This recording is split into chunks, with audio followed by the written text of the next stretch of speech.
네, 여러분들도 잘 아시다시피 제가 거의 이제 3년 전에 2020년 3월에 이제 목사 안수를 제가 받았잖아요. 그 목사 안수를 받은 그날 저녁 5시부로 당시 대통령이 종교 행사 등 집회 금지 명령을 내렸습니다. 그래서 제가 이제 목사가 된 이후로 이제 배현성 목사라고 이제 불리우게 되면서 첫 번째 인도한 예배는 집에서 혼자 방송으로 인도한 것이었죠. 누구도 가르쳐 줄 수도 없는 상황이잖아요. 그때 어떻게 그러면 교회를 이끌어야 되는지. 목사라는 경험 자체도 해본 적이 없는 사람이 또 완전히 새로운 세상이 열린 상태로 이제 그 초보 목사가 이제 교회를 인도하고 또 이끌어야 되는 그런 상황이 펼쳐진 것입니다. 그러다 보니까 너무나 자연스럽게 목사란 과연 뭐 하는 사람인가? 또 교회란 과연 무엇인가? 예배는 무엇을 위해서 드리는 것인가? 뭐 선교는 왜 가는가? 전도는 왜 하는가? 뭐 이런 세례는 무엇이고 성찬은 왜 하는 것이고 이 모든 것들 교회라고 생각하면 당연스럽게 해왔던 모든 것들에 대해서 질문하게 되고 그런 것들을 다 새롭게 해야 되는 상황 속에서 그것의 의미는 무엇인가 찾을 수밖에 없었습니다. 더군다나 우리처럼 건물이 없기 때문에 다른 곳은 그래도 건물이 있으니까 저기에서 모이는 사람들이 교회다 이러면 되는데 우리는 이제 아무것도 없어진 거예요. 그 상태에서 MMC는 과연 무엇인가? MMC는 왜 존재해야 하는가? 하나님께서 이 MMC를 세우시고 지켜오신 목적은 무엇인가까지 정말 모든 것을 아무것도 없는 상태에서부터 세워가는 지난 3년의 시간이었던 것 같습니다. 그래서 저뿐만 아니라 저와 함께하는 여러분들도 마찬가지로 그 길을 동행하고 있는 것이죠. 이 모든 질문들에 대한 답, 교회는 무엇이고 성도란 무엇이고 성찬은 무엇이고 예배는 무엇이고 이것을 지금 저와 함께 매주 이 성경 말씀을 보면서 하나하나 쌓아 올려가고 있는 거예요. 교회란 무엇인가? 나는 무엇인가? 오늘 본문도 역시 우리에게 교회란 무엇인가 또 보여주고 있습니다. 오늘 본문 8절을 보면은 문득 둘러보니까 아무도 보이지 않고 오직 예수와 자기들 뿐이었더라. 이렇게 교회는 오늘 이 주일 시간처럼 우리가 세상에 살다가 한 번쯤은 일주일에 한 번 이렇게 예수와 우리만 있는 시간을 갖게 되는 거예요.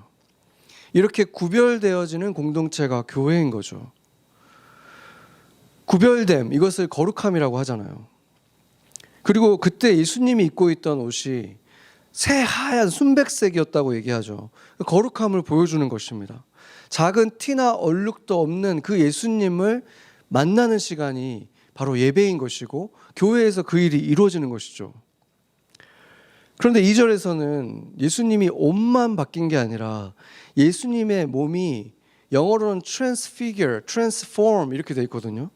그러니까 메타포라는 헬라어인데 이게 변장 이런 걸 얘기하는 게 아니에요.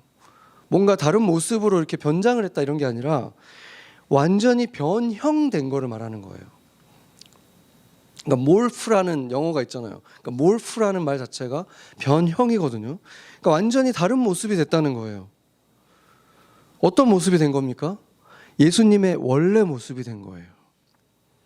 나사렛 출신의 그 평범한 누가 봐도 저 사람이 대단한 사람일 리가 없어 한 그런 평범한 목수의 모습이 아니라 누가 봐도 왕처럼 보이는, 누가 봐도 정말 아름다운, 조금 더 흠이 없는 왕의 모습, 권위가 있고 그 왕다운 모습으로 그들 앞에 지금 서 있는 것입니다. 그러니까 이게 예수님의 원래 모습인 거죠. 존귀한 그 모습대로 지금 제자들에게 보여진 거예요. 교회는 바로 그런 예수를 볼 수 있는 사람들의 모임인 것입니다. 세상 사람들은 예수가 누구라고 하든지 상관없이 우리에게는 예수님이 가장 아름다운 분, 우리가 가장 사랑하고 존귀한 분, 우리의 왕, 우리의 주인, 우리는 이렇게 부르잖아요, 예수님을. 그 예수님의 원래 모습을 같이 보는 거예요.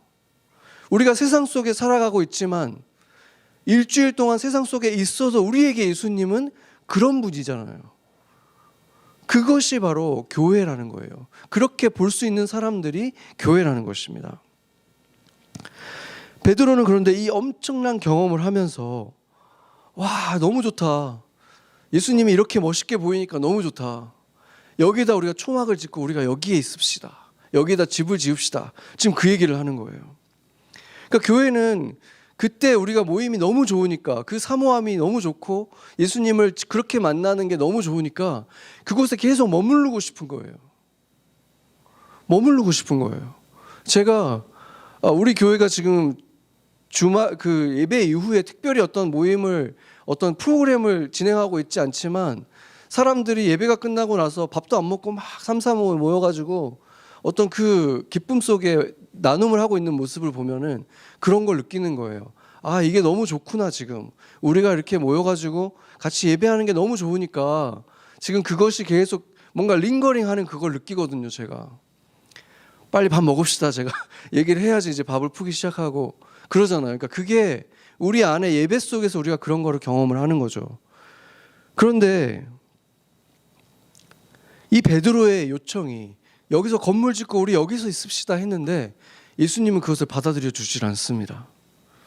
주님은 거기에 처소를 짓는 것보다, 거기에 우리만의 세상을 만드는 것보다 우리가 그렇게 은혜를 받고 다시 산 아래로 내려가자고 하십니다. 세상으로 함께 내려가자고 하시는 거예요. 교회는 이렇게 하나님이 주신 은혜를 품고 세상으로 나아가는 사람들이에요. 세상에서 은혜를 끼치기 위해서, 예수님을 보여주기 위해서 나가는 사람들입니다. 그런데 베드로의 오늘 이 감정을 보면은 너무 좋았는데 동시에 몹시 무서웠다고 또 말을 하고 있어요. 왜 그렇습니까? 우리가 예배를 드릴 때 이 두 가지 정반대되는 감정을 느낄 때가 있습니다. 좋은데 동시에 두려운 거예요. 왜 그럴까요? 우리 상태 때문에 그런 거예요. 우리 예배자들의 상태가, 우리의 영은 너무나 기뻐하죠. 예수님을 만났을 때. 그런데 우리의 육적인 자아가 아직 남아있잖아요. 그게 너무 불편한 거예요. 예수님이 Fear and tremble이라고 하죠. 두렵고 떨리는 이것을 경험 또 하는 거예요. 왜냐하면 내 안에서 여전히 내가 주인 행세하고 싶어하는 자아가 남아있는 한 그것을 전혀 느끼지 않을 수가 없는 거예요. 그 세력이 있기 때문에 그것이 예배 속에서 나를 두려움을 느끼게 만드는 거예요. 이제 7절에 보면은 교회라고 불리우는 자들이 세상을 살아가면서 행해야 될 가장 중요한 그들의 목적, 그게 무엇입니까? 7절에 이렇게 말합니다. 마침 구름이 와서 그들을 덮으며 구름 속에서 소리가 나되 이는 내 사랑하는 아들이니 너희는 그의 말을 들으라 하는지라. 아멘. 예수님의 말을 들으라는 거예요. 교회는 예수님의 말을 듣는 사람들이에요. 예수님의 말씀에 순종하는 것이죠. 예수님의 뜻과 내 뜻이 부딪히면 어떻게 해야 됩니까? 당연히 예수님의 뜻을 따르는 사람들입니다. 우리는 예수님을 어드바이저라고 받아들이는 사람들이 아니에요. 세상에도 성경책을 자기에게 도움되기 위해서 읽는 철학자들은 다 성경책 우리보다 더 열심히 읽어요. 왜냐하면 인류 역사에, 인류의 생각 속에, 가치관에 너무 많은 영향을 끼친 책이기 때문에. 그런데 우리는 그것을 그렇게 어드바이저로 받아들이지 않잖아요. 뭐라고 받아들입니까? 우리의 Lord, 우리의 주인님이라고 우리는 모시는 거잖아요. 그래서 예수를 주인으로 모시는 사람들이 모여서 그분을 예배하는 것이 첫 번째 목적이고, 그리고 산을 내려와서 예수님의 뜻을 순종하면서 그 세상에서 그 뜻을 펼치면서 내 주변의 사람들, 내 이웃들을 사랑하는 것, 그것이 두 번째 목적이 되는 것입니다. 산에서 예수님을 그렇게 만나고 그렇게 산에서 내려와서 이웃들을 사랑하고, 어디서 많이 들어본 얘기잖아요. 예수님이 우리에게 명령하신 그 계명, 하나님을 사랑하고 이웃을 사랑하라는 그 예수님의 계명, 그것을 행하는 사람들, 순종하는 사람들, 그것이 바로 교회인 것입니다. 그러면 목사는 뭐 하는 사람들인가? 목사는 교회라고 불리우는 사람들이 예수님의 이 말씀을 잘 알아들을 수 있도록, 왜냐하면 사람들이 잘 알아들을 때가 있고 잘 못 알아들을 때가 있어요. 그럴 때가 있잖아요. 예수님 안에서 막 즐거워하면서 막 잘 따를 때가 있고 뭔가 뒷걸음질 칠 때가 있잖아요. 잘 알아듣지 못하고 죄에 빠져서 또 꼼짝달싹 못하고 사슬에 묶인 것처럼 있는 때가 또 있잖아요. 그런 모든 상황 속에서 하나님의 음성을 들으면서 그들이 알아들을 수 있도록 전해주고 기다려주고 또 주님의 뜻에 따라서 공동체를 이끌고 또 뒤에서 밀어주고 하는 그 역할이 바로 목사들의 역할인 것입니다. 제가 가끔 우리 아이하고 그 차인스 체크라는 그 게임을 하는데, 그 보드 게임이 있어요.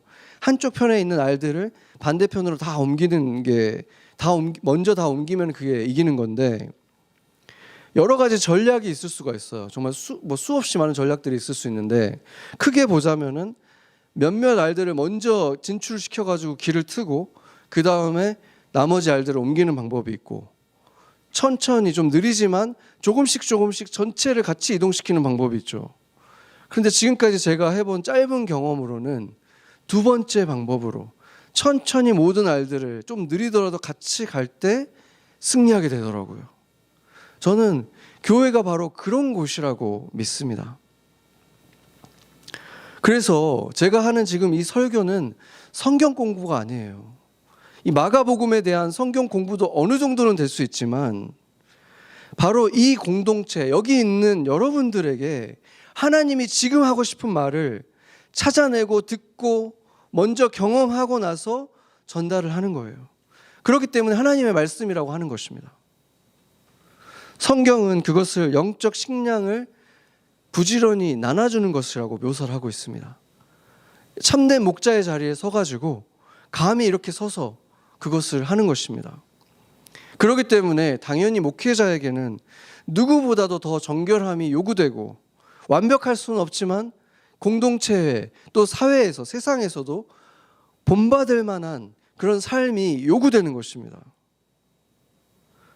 그것은 그의 안에 있는 영적인 생명에게는 무한한 영광이고 기쁨이지만, 여전히 남아있는 육적인 자아에게는 어마어마한 부담이고 도전일 수밖에 없는 것입니다.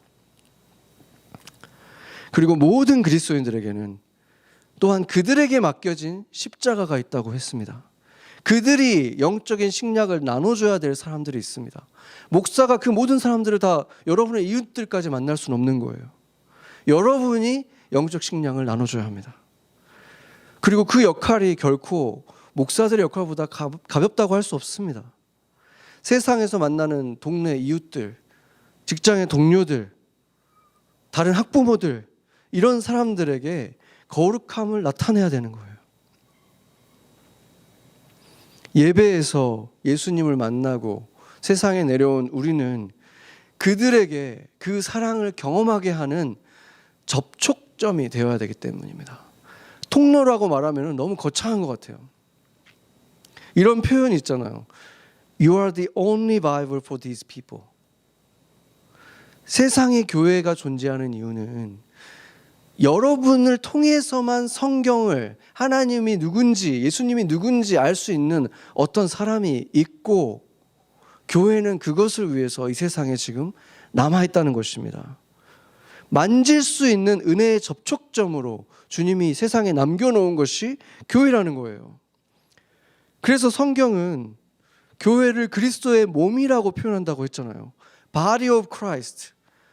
가장 첫 번째는 예수님이 머리이기 때문에 머리에서 명령하는 대로 움직이는 게 바디잖아요. 연결되어 있다면 당연히 예수님께 순종하는 삶을 통해서 또 다른 바디의 의미가 무엇입니까? 바디라고 할 때 그 의미는 보여지는 것이 바디예요.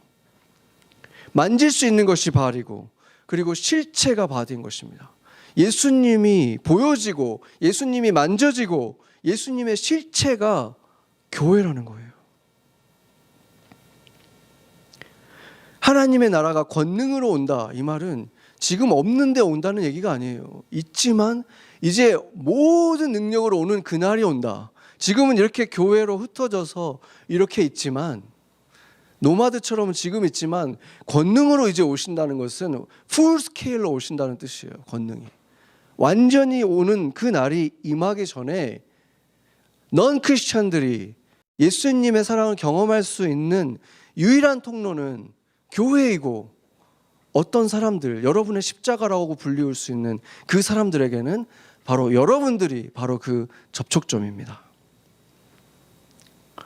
성경은 구약 성경 때부터 오늘 본문에 이르기까지 하나님의 권능의 날, 두려움의 날, 심판의 날, 그리스도의 날, 여러 가지 표현으로 그 풀스케일로 오는 그날이 온다고 경고하고 있습니다. 교회가 교회답게 서 있다면, 목사가 목사답게 사역하고 있다면, 그리스도인들이 그리스도인답게 살았다면 그날은 큰 기쁨의 날이 될 것입니다. 여러분이 죽기 전에 그날이 오기를 진심으로 바라고 있습니까? 저는 아직도 두렵고 떨리는 면이 남아 있어요, 분명히. 왜냐하면 그날이 되면 모든 진실이 드러날 거거든요. 내가 열심히 섬기라고 해놓고 게으름 부렸던 내 모습, 아무것도 감춰지지 않는 날이 오는 거예요. 많은 업적을 이룬 것 같고 위대한 자리에 서 있었는데 실상은 대부분의 것들이 자기를 위한 것이었다면 그것은 다 잿더미가 되어버린다고 성경이 말하고 있습니다. 그들이 구원은 받겠지만 죄를 털어내면서 타는 냄새 속에서 겨우 주님의 나라에 들어가는 사람들이 허다하게 많다는 거예요. 훌륭한 그리스도인인 줄 알았는데 알고 보니까 타는 냄새를 풍기네. 도리어 한 번도 들어본 적 없는, 얼굴도 이름도 모르는 사람들인데 빛나는 면류관을 쓰고 영광과 함께 입성하는 자들이 있을 것입니다. 그러나 그 사람들은 결코 나는 천국 가면 가장 부자가 될 거야, 여기서는 부자가 못됐지만 천국 가면 반드시 부자 될 거야, 이런 욕망으로 세상을 살아간 사람들이 결코 아닙니다. 또는 이 세상 삶을 완전히 무시하면서 살아가는 그 혼탁함에 빠져 살아가는 이단 같은 사람들도 결코 아닙니다. 이 사람들은 예수님을 정말로 사랑하는 사람들이에요.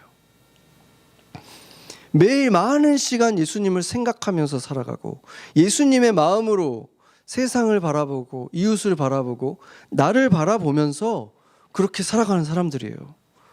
그렇게 살다 보면 부끄러움들이 있잖아요, 일상에.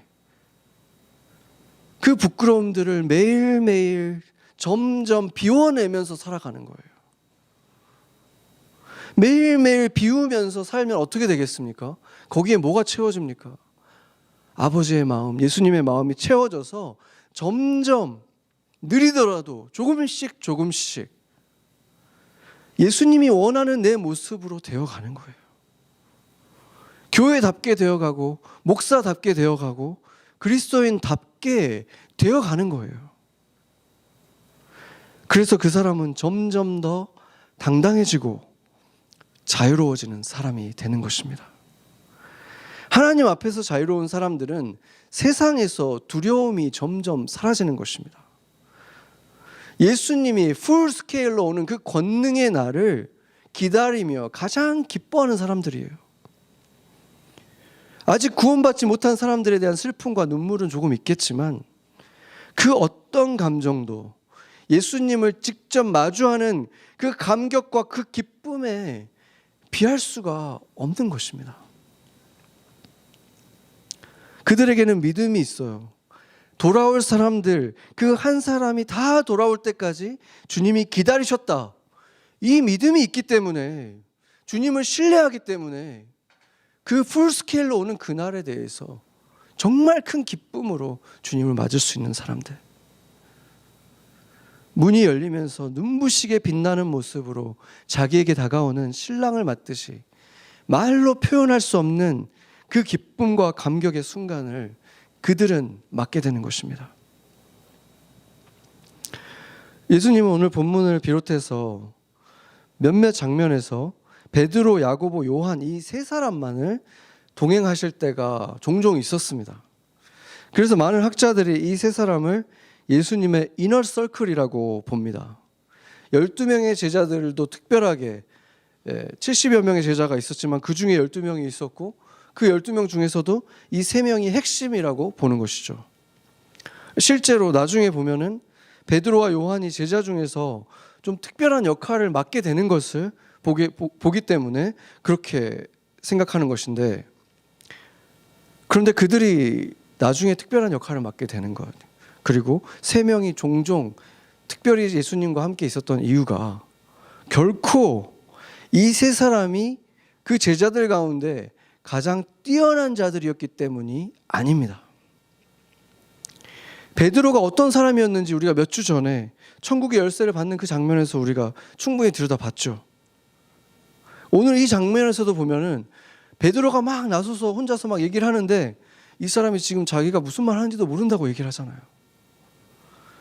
그리고 여기서 등장하는 야고보는 교회 탄생 이후에 헤롯에 의해서 참수형을 당해서 가장 빨리 순교를 한 제자이고, 그가 그 전에 무엇을 했다고 나오는 얘기가 거의 없는, 사도로서의 사역을 거의 해보지 못한 채로 너무 빨리 아깝게 순교당한 그런 인물입니다.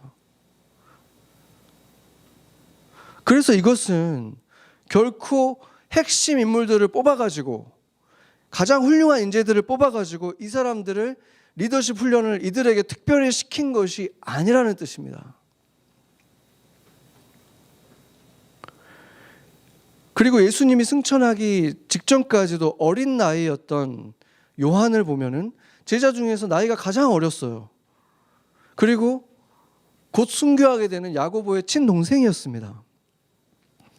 이 요한이 아무리 성령 충만한 사도였다고 하더라도 10대 소년이 자기 친형이 그렇게 참수당해서 순교하는 것을 본 이 요한은 얼마나 두렵고 얼마나 슬펐겠습니까?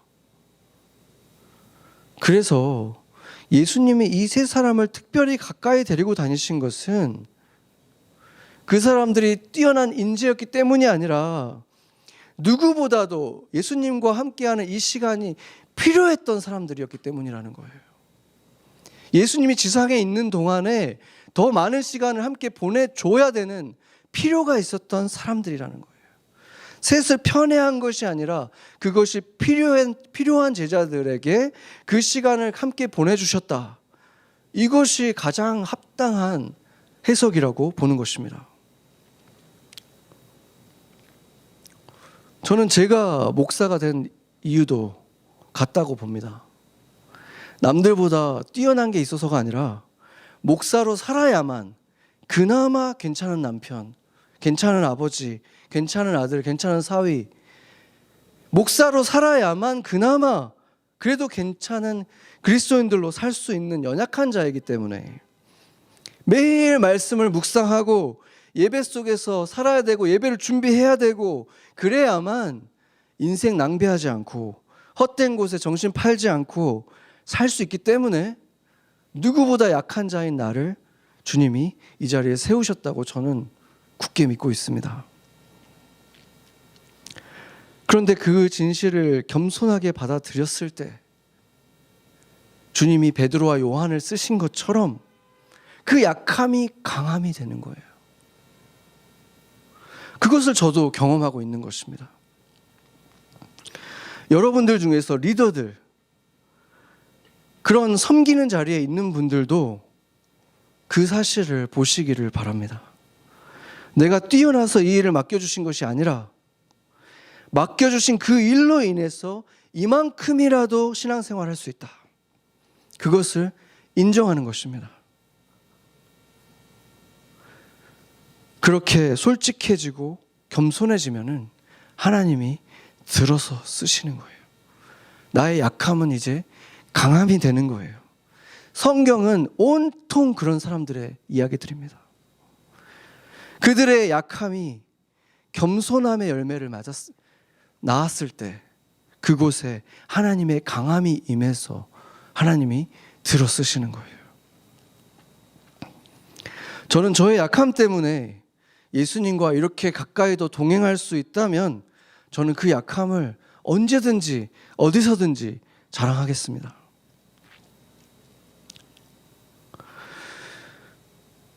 그런데 예수님은 오늘 눈앞의 제자들 중에서 하나님의 나라가 권능으로 오는 것을 죽기 전에 볼 자가 있을 것이다 이렇게 말씀을 하셨습니다.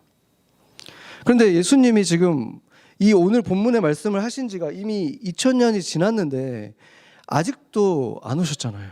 그러면은 예수님의 계획이 이때 말했을 때와 지금과 계획이 변경된 걸까요? 로마서 11장 25절을 보면은 제가 읽겠습니다. 형제들아 너희가 스스로 지혜 있다 하면서 이 신비를 너희가 모르기를 내가 원하지 아니하노니 이 신비는 이방인의 충만한 수가 들어오기까지 이스라엘의 덜어는 우둔하게 된 것이라. 아멘. 주님이 어떤 구원을 이루기 전에 어떤 권능의 날로 오시지 않는 이유가 뭐냐면은 이방인의 충만한 수가 아직 차지 않았다. 그 넘버가 차지 않았다. fulfill the number라고 되어 있거든요. 그러니까 주님께서 원하시는 숫자가 있다는 거예요. 구원받아야 될 숫자가. 그래서 예수님이 아직 안 오셨다는 것은 구원받아야 될 영혼의 그 숫자가 아직 차지를 않았기 때문에 그런 것이다. 지금 로마서 그 말을 하고 있는 것인데, 그러면은 2000년이 흐르는 동안에 지금은 온 세상에 교회가 있잖아요. 그런데도 그 숫자가 안 찼는데 2000년 전에 아주 소수의 그리스도인들만 있었을 때, 제자들만 있었던 그때 그 권능의 날이 올 가능성은 전혀 없는 거잖아요. 그런데도 예수님은 지금 그 권능의 날을 너희들 중에 어떤 사람은 볼 것이다. 죽기 전에 볼 것이다. 이렇게 말씀하셨다는 거예요.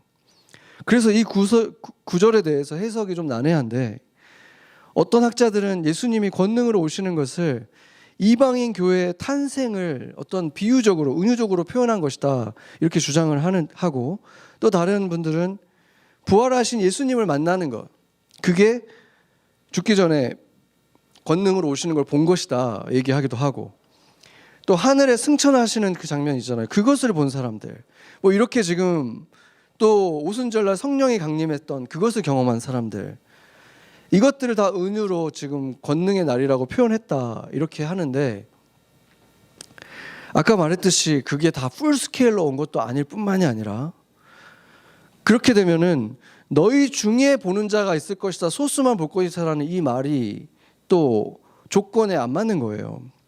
왜냐하면 부활을 목격한 사람들도 수백 명이고 성령 강림도 마찬가지입니다. 그렇기 때문에 예수님이 말씀하신 거는 그것들이 아니었어요. 풀스케일로 오는 것을 누군가가 본다는 거예요. 그래서 이것에 더 적합한 해석은 요한계시록을 요한이 쓸 때 그걸 봤거든요. 요한이 그 마지막 때를 봤어요. 권능으로 임하시는 예수님을 봤는데, 이것을 그냥 어떤 꿈에서 환상으로 본 것처럼 본 게 아니라 주님이 계시해 준 걸 봤다는 것은 실제로 그 미래에 가서 그 미래를 본 것처럼 봤다는 거예요. 이 사람이 지금 그 얘기를 한 것입니다. 그렇게 해석을 하는 것이 가장 적합한 거예요.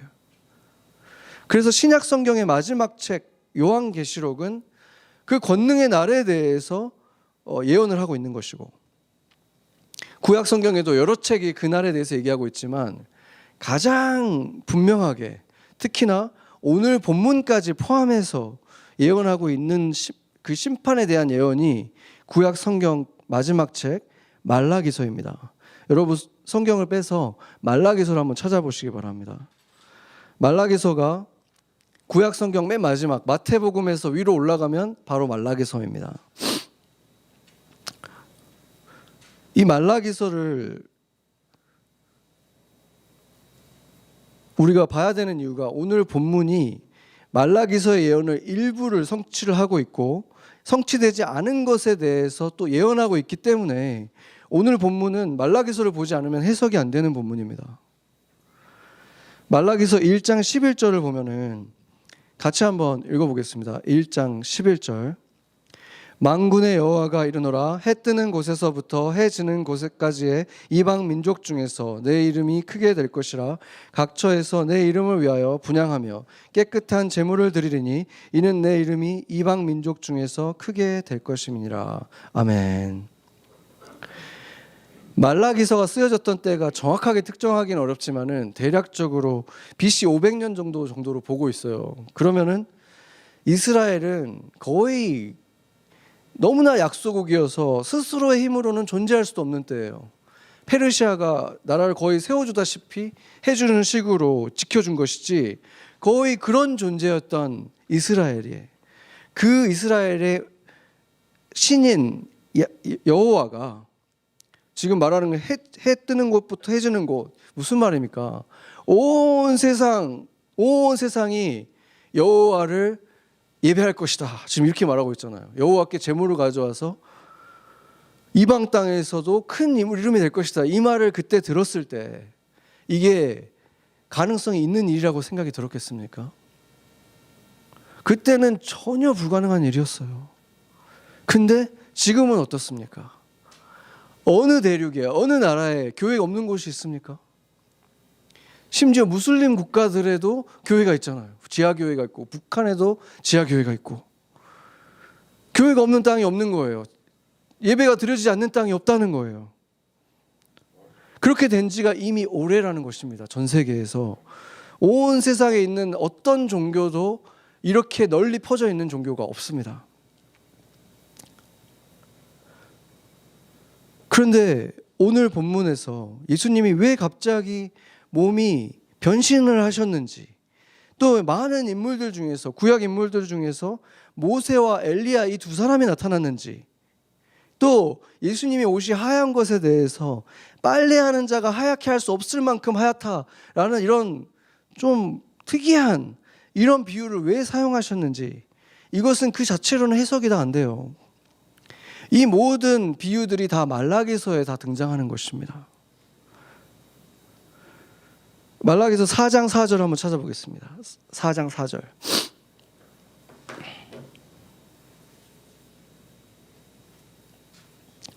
4장 4절에서 6절을 같이 한번 읽어보겠습니다. 너희는 내가 호렙에서 온 이스라엘을 위하여 내 종 모세에게 명령한 법 곧 율례와 법도를 기억하라. 보라, 여호와의 크고 두려운 날이 이르기 전에 내가 선지자 엘리야를 너희에게 보내리니 그가 아버지의 마음을 자녀에게로 돌이키게 하고 자녀의 마음을 그들의 아버지에게로 돌이키게 하리라. 돌이키지 아니하면 두렵건대 내가 와서 저주로 그 땅을 칠까 하노라 하시니라. 아멘. 지금 이 호렙산이 율법을 모세가 받은 그 산의 이름 중에 하나인데, 예수님이 지금 변화가 됐던 이 변화산이라고 불리는 이곳을 여러 학자들이 다양한 견해들이 있지만 결국 구약하고 연결해서 보면 그 산을 호렙이라고 보는 게 가장 적당합니다. 그래서 그 호렙산에서 지금 모세가 나타났죠. 지금 모세가를 만난 것이 연결되어 있는 거예요. 그리고 엘리야를 너에게 보내리니 또 이 얘기를 하고 있고, 엘리야가 또 그곳에 나타났죠. 그리고 아버지가 거기에 나타났어요. 그렇죠. 지금 이 장면을 지금 성취하고 계시는 것인데, 여기서 6절에서 자녀들의 마음을 그의 아버지에게로 돌이키고 또 아버지의 마음을 자녀에게로 돌이키고, 이것이 그러니까 가족들끼리 사이좋게 지내라, 지금 그것도 물론 포함될 수 있지만 그것만을 얘기하는 게 아니죠. 지금 하나님 아버지와의 관계를 얘기하는 거예요. 지금 이스라엘이 나를 떠났다. 이스라엘이 나에게 돌아와야 된다. 돌아오지 않으면 땅을 칠 것이다. 그 얘기를 하고 있는 것입니다. 이 말라기서는 여러분들이 찬찬히 읽어보면 이게 해석이 어려운 성경이 아니에요. 성경의 내용 자체는 너무나 분명한데 감당하기가 좀 어려워요. 너무 직설적이기 때문에. 그래서 내 안에 있는 다른 세력이 있다 그랬죠. 육신의 세력이 반발심을 일으키고 기겁을 하고 싫어해요. 그 부끄러움이 드러나게 하는 책입니다.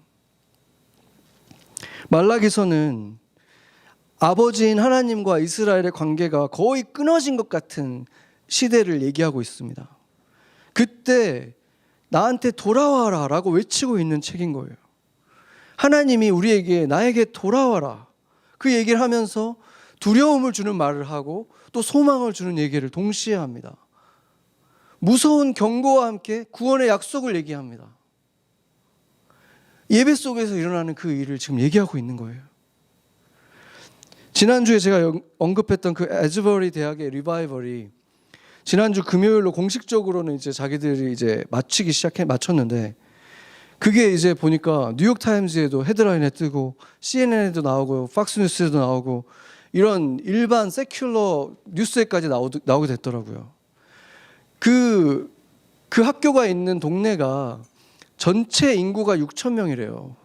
근데 그 마을에 거의 수만 명이 온 거예요. 숫자 집계가 안 돼요. 근데 어떤 사람은 10만 명이라고 하고 어마어마한 숫자가 왔더니 어떤 일이 벌어지겠습니까? 숙박할 데가 없고 슈퍼마켓이 동인하고 레스토랑도 먹을 게 없어요. 다 떨어지는 거예요. 너무 많은, 관광지도 아니고 하니까 너무 많은 사람들이 그 2주 동안 몰려들어가지고 그럴 지경이었다고 합니다. 무슨 일이 일어난 것입니까? 리바이벌이라는 것은 리라는 게 다시라는 뜻이죠. 바이브는 라틴어 바이버스에서 온 것인데 바이버스가 alive라는 뜻이에요. 그러니까 살아있다는 뜻이에요. 그러니까 무슨 말입니까? 다시 살아난다 이런 뜻이잖아요. 그러면 어떤 때 리바이벌이 오겠습니까? 거의 죽은 것 같을 때 오는 거예요. 거의 죽은 것 같아. 숨을 쉬고 있나? 들어봐야 될 정도로. 그 정도 상태에 있던 곳에 리바이벌이 오면 다시 심장이 고동치고 뛰고 춤추고 주님을 찬양하는 일이 그곳에서 일어난 것입니다.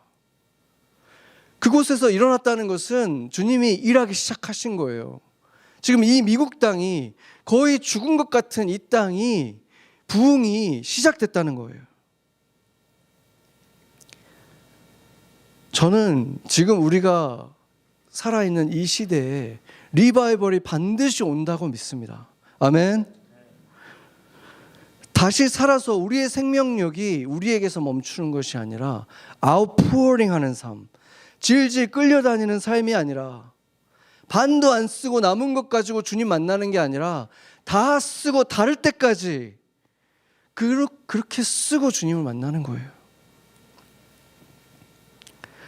그것을 위해서 주의 길을 준비하면서 외치던 마지막 엘리야가 무엇을 외쳤습니까?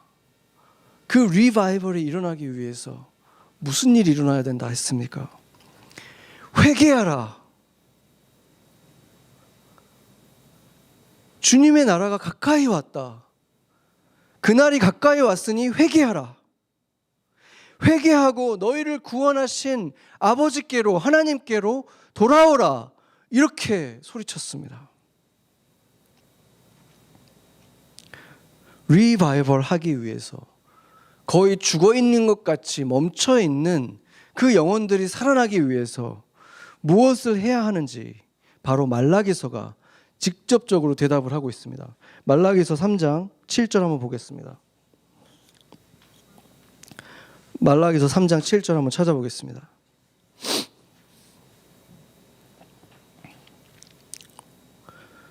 말라기서 3장 7절 제가 읽고 우리 같이 교독하도록 하겠습니다. 12절까지 한번 교독하겠습니다. 제가 읽겠습니다. 만군의 여호와가 이르노라. 너희 조상의 날로부터 너희가 나의 규례를 떠나 지키지 아니하였도다. 그런즉 내게로 돌아오라. 그리하면 나도 너희에게로 돌아가리라 하였더니 너희가 이르기를 우리가 어떻게 하여야 돌아가리이까 하는도다.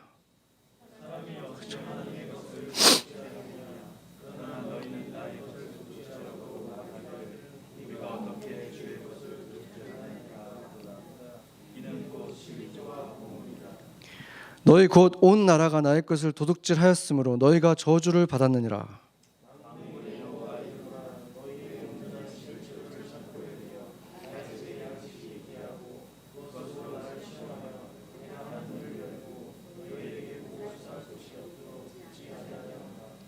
만군의 여호와가 이르노라. 내가 너희를 위하여 메뚜기를 금하여 너희 토지 소산을 먹어 없애지 못하게 하며 너희 밭을 포도나무 열매가 기한 전에 떨어지지 않게 하리니. 같이 읽겠습니다.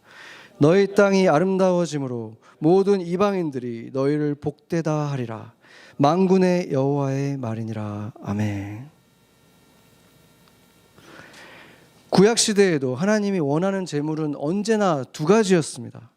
제사를 드릴 때 드리는 제물과 이웃들을 사랑하는 삶. 율법을 들여다보세요. 율법에는 다 그 두 가지 얘기입니다. 어떻게 제사를 온전하게 드릴지, 어떻게 이스라엘이 하나님의 백성답게 살아갈지, 그 두 가지 이야기로만 되어 있습니다. 그렇게 제물을 드리고 율법을 지키고 거룩한 삶을 통해서 하나님을 안어하는 백성으로 살았어야 한다, 이 말인 것입니다. 그런데 말라기서에서 하나님이 슬퍼하시는 얘기들을 보면 사람들은 점점 신용만 하는 거예요. 제물도 드리는 신용은 하죠. 양을 바치라고 하니까 양은 바쳐요. 근데 절름거리는 거, 흠 있는 것들을 그 중에서 골라서 바치는 거예요. 어차피 죽일 건데 뭐 어때?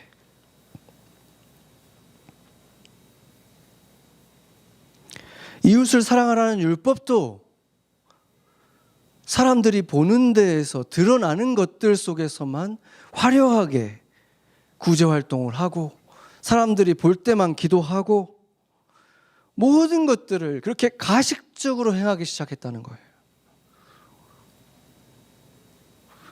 이 두 가지 현상이 뭘 보여주는 것입니까? 하나님을 마치 보지도 듣지도 못하는 존재로 멸시하는 것입니다. 하나님이 모를까 봐. 그럼에도 불구하고 하나님은 그렇게 경고를 하고도 거의 500년을 예수님이 오실 때까지 또 기다리신 거예요. 오래 참으신 거예요. 예수님이 오셔서 진실이 드러나기 시작했잖아요. 예수님이 이것들을 드러내기 시작했잖아요. 빛이 들어와서 그 어둠들을 드러내기 시작했어요. 그러니까 어떤 일이 일어납니까? 유대인들이 발작을 일으키잖아요. 자기들이 율법 이렇게 열심히 지키고 있는데 무슨 소리야 하면서. 그들은 몰랐겠습니까? 겉으로만 그렇게 하고 있다는 사실을. 그렇기 때문에 그들은 빛으로 오는 예수님을 죽이지 못해서 죽이려고 하는 거예요. 바른 소리를 하니까 죽이려고 하는 거예요. 여러분, 제가 처음 설교를 시작했을 때, 설교 열심히 막 준비할 때 제 또래 미국에서 신학교를 나온 사람들이 거의 우상처럼 생각하는 한 목사가 있었어요. 미국 목사인데 미국에서 가장 큰 교회 목사입니다. 다 그 사람 팟캐스트 서브스크라이브 해가지고 전도사들이 그거 들었어요. 저도 당연히 들었어요. 설교하는 거 배우기 위해서. 근데 어느 날 하나님이, 제가 이 교회를 맡은 지 얼마 안 됐을 때 그냥 팟캐스트 듣다가 잠이 들었는데 하나님이 저한테 다시는 그를 너의 선생을 삼지 말아라. 저한테 너무 분명하게 말씀을 해서 그 이후로는 절대 안 들어요. 그 교회의 특징이 절대로 말라기서 같은 거 하지 않아요. 설교하지 않아요. 이런 얘기 들으면 사람들 떠나거든요.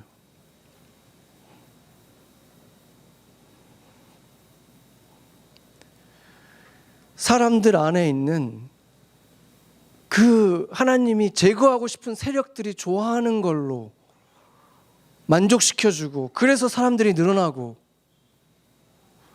그곳이 교회라고 말할 수 있습니까?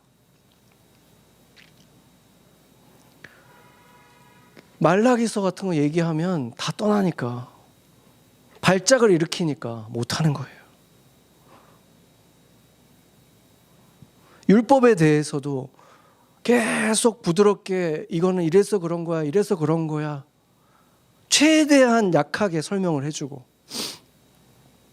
그러다가 최근에는 그 사람이 구약 성경은 현대인들에게 렐러번하지 않다라고 얘기를 해서 파장을 일으켰습니다. 구약 성경이 우리에게 렐러번하지 않다면 왜 예수님은 구약 성경을 그렇게 자주 인용하셨고 오늘 이 본문에서 왜 말라기서를 주님이 스스로 풀필 하시는 것입니까?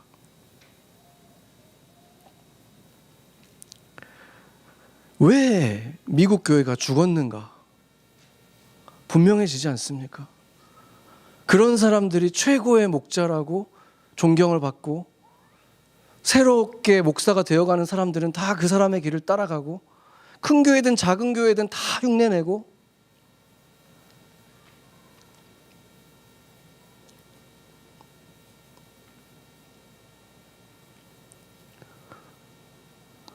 우리가 부흥이 필요한 시대를 살아갔다는 것은 우리에게나 너무나 힘든 일이었지만 오늘 이 말씀 속에서 우리는 소망을 얻는 것입니다. 죽어 있는 것 같은, 정말 죽은 것 같은 이 시대에 부흥이 오기 때문인 거예요. 이 시대가 되면 부흥이 오는 거예요. 주님께 드리는 제물을 아까워하면서 주님을 가장 사랑한다고 얘기하고 크리스찬이라고 불리우는 사람들이 대부분 다 자기가 주인 되어서 살아가면서 나는 본어겐 크리스찬이야라고 자랑하고 그런데도 아무 이상이 없으면 그게 더 이상한 거잖아요. 그런 사람들이 대부분이고 그게 교회마다 꽉꽉 차 있는데 그래도 아무 일이 안 일어나면은 그거야말로 우리가 부르짖어야 될 때 아닙니까? 주님 어떻게 된 거예요?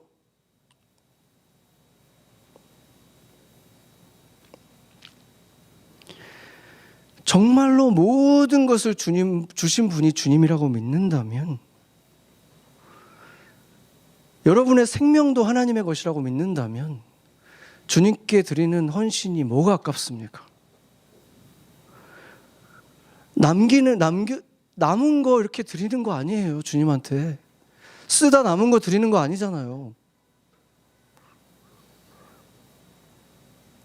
주 첫날에 있는 이유도 주님께 내가 가장 좋은 거 첫 열매로 주님한테 드리는 거예요.